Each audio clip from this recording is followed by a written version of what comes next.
When I started in process improvement, an article had recently been published that stated Lean Six Sigma certificates could boost your earnings more than an MBA.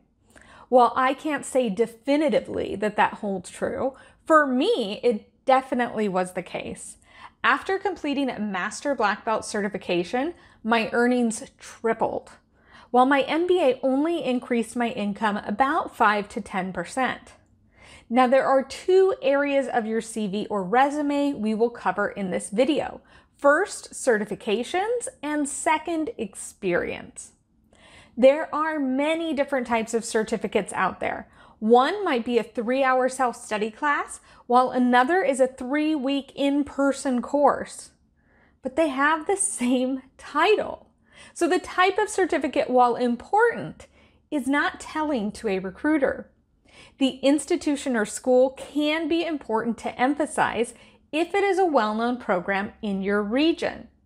Where you can really make your case for your certificate is by adding a line under your certificate highlighting any achievements.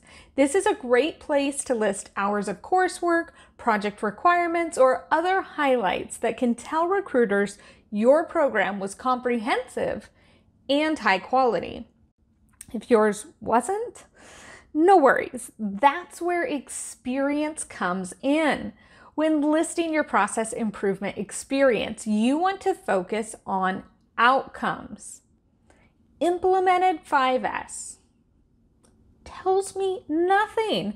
What was the result? What was the outcome? Show me that you can lead an effective team in process improvement. Improved mean time between failure from 14 days to 143 days using FMEA and resulting in $80,000 in annual benefit plus avoiding a planned shutdown.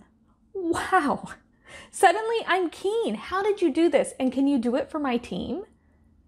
Remember to include the tool you used and overall benefit with numbers. If you don't have any examples of successful projects, go get some. Brainstorm some projects and start executing them.